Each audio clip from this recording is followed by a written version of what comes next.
Esta lección es la primera de una serie sobre los rasgos distintivos, cualidades o carácter de los verdaderos ciudadanos del reino de los cielos.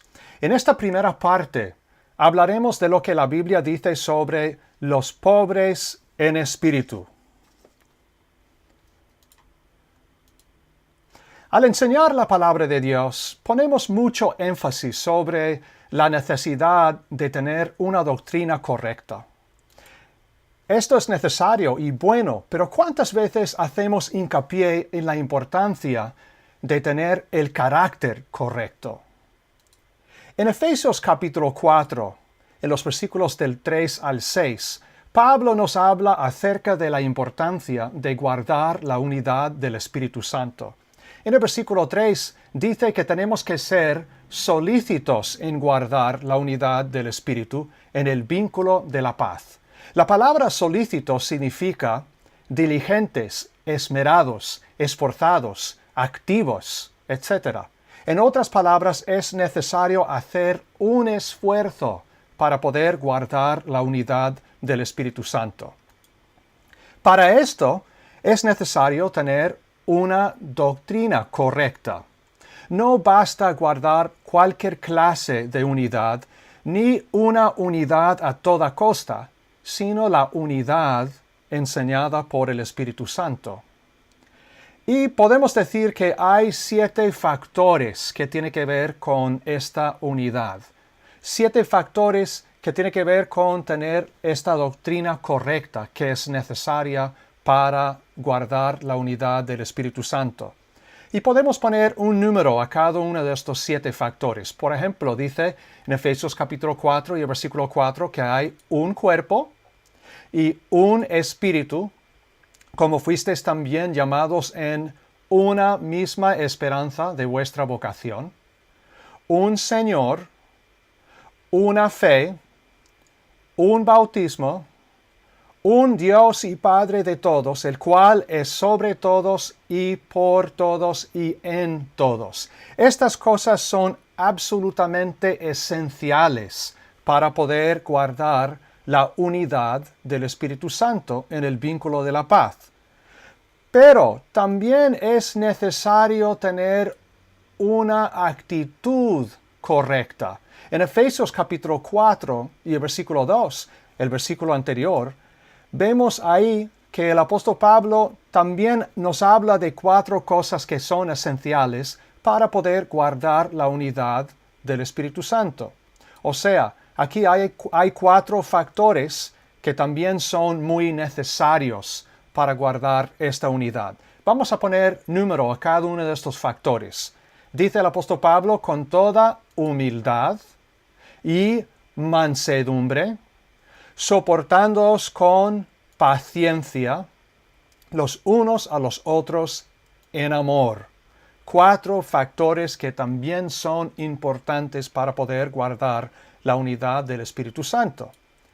Ahora, para guardar la unidad del Espíritu, podemos decir de forma resumida que no solo es necesario perseverar en la enseñanza correcta, o no solamente es necesario tener una doctrina correcta, sino que también tenemos que tener el carácter correcto, los rasgos distintivos o las cualidades necesarias para que podamos poner en práctica esta doctrina en nuestra vida. En Mateo capítulo 5, empezando en el versículo 3 hasta el versículo 12, Jesús habla de los rasgos distintivos de los verdaderos ciudadanos del reino de Dios. Son características o rasgos que nosotros tenemos que ir desarrollando en nuestra vida para poder guardar mejor la sana doctrina. En Mateo capítulo 5 y en el versículo 3, Jesús nos habla de los pobres en espíritu.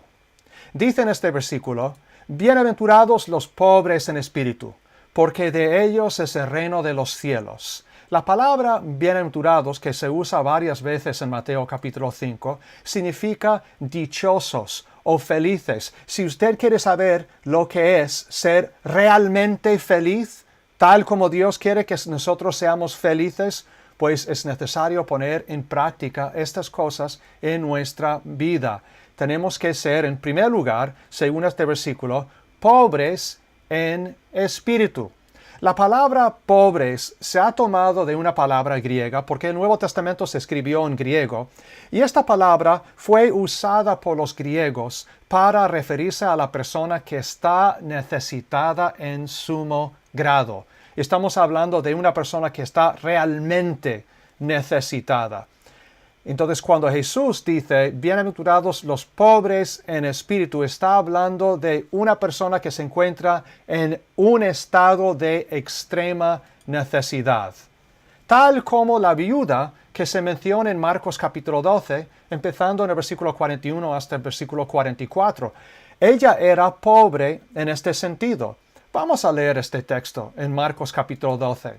Dice así: Estando Jesús sentado delante del arca de la ofrenda, miraba cómo el pueblo echaba dinero en el arca y muchos ricos echaban mucho.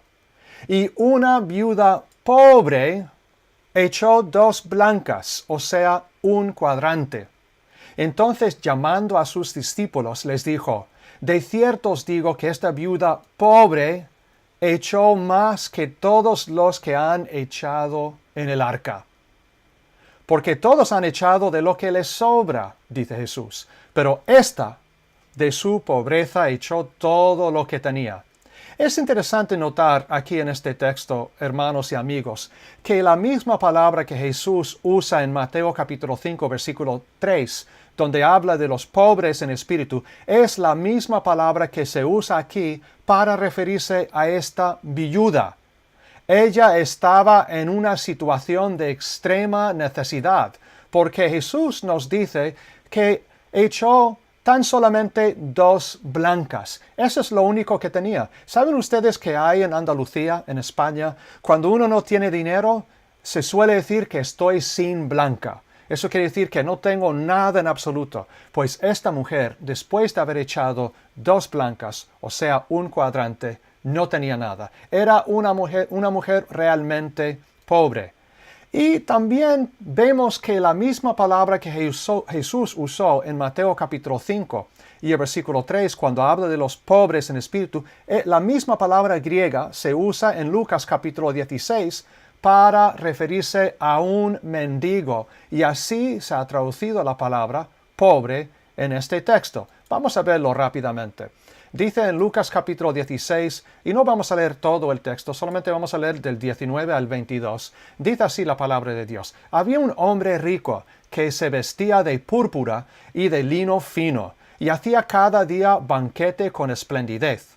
Había también un mendigo, ahí está nuestra palabra, pobres, se ha traducido pobres en Mateo capítulo 5 versículo 3, se refiere a una persona necesitada en sumo grado, pero dice que Jesús que también había un mendigo llamado Lázaro que estaba echado a la puerta de aquel, lleno de llagas, y ansiaba saciarse de las migajas que caían de la mesa de rico.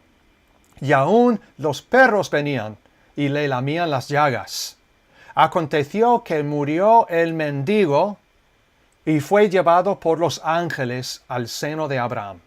Y murió también el rico y fue sepultado.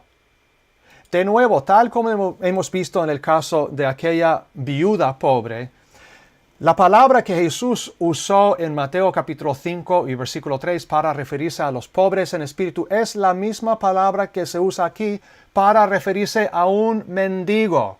De nuevo, estamos hablando de una persona que tiene una necesidad realmente grande. En otras palabras, los pobres en espíritu son los que reconocen su extrema necesidad de Dios. ¿Qué es lo que dijo Jesús en Mateo capítulo 5 versículo 3? Bienaventurados los pobres en espíritu, porque de ellos es el reino de los cielos. Entonces, los pobres en espíritu son los que reconocen su extrema necesidad de Dios. Tal como esta mujer que sentía tanta necesidad que nos enseña Lucas capítulo 7 del 36 al 50, que ella regó con lágrimas, se postró ante Jesús, regó con lágrimas los pies de Jesús y los enjugaba con sus cabellos y besaba sus pies y los ungía con perfume. Esta mujer reconocía su extrema necesidad de Dios, de Cristo. Así son los pobres en espíritu. Los pobres en espíritu no son orgullosos, sino humildes. Y la palabra humildad tiene muchísimo que ver con esta idea de ser pobre en espíritu. ¿Saben ustedes que la palabra humildad significa primariamente aquello que es bajo y que no se levanta mucho de la tierra? He puesto esta imagen aquí para que nosotros veamos la actitud del humilde. El humilde es como aquella mujer que se postró delante de Jesús, se postró en el suelo. Ese es el humilde, es así. La humildad describe la opinión que uno tiene de sí mismo ante Dios. De nuevo, reconoce su extrema necesidad. Reconoce que necesita a Dios a causa de su baja condición espiritual. Aún Jesús, cuando estaba en la tierra, mostraba su completa dependencia del Padre. Y por esta razón la Biblia dice que era manso y humilde de corazón. Mateo capítulo 11, versículo 29. El pobre en espíritu, pues, entiende que sin Dios en su vida está en la bancarrota espiritual. Tal como dice Romanos capítulo 3 y versículo 23, por cuanto todos pecaron y están destituidos de la gloria de Dios. Ese es el estado en el cual se encuentra el pecador. Está destituido de la gloria de Dios. O sea, no alcanza la santidad que tiene Dios a causa de sus pecados. Y por esta razón está en la bancarrota espiritual. ¿Entendemos nosotros que sin Dios estamos en la bancarrota espiritual?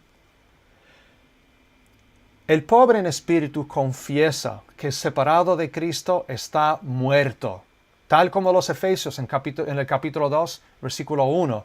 Confiesa que separado de Cristo está muerto y que no hay nada que pueda hacer para salvarse sin su ayuda. Eso es justo lo que Jesús dijo en Juan capítulo 15, versículo 5, porque separados de mí, nada podéis hacer. Así es el estado del hombre sin Cristo. Es reconocerse uno su completa necesidad de Dios y su baja condición espiritual es la base para las demás cualidades del carácter del cristiano fiel. Y vamos a ver esas cualidades en lecciones en el futuro, en otras lecciones en Mateo capítulo 5. Solo los pobres en espíritu son los verdaderos ciudadanos del reino de los cielos. ¿Reconoce usted su completa necesidad de Dios y su baja condición espiritual? Y termino con esta pregunta tan importante. ¿Es usted pobre en espíritu?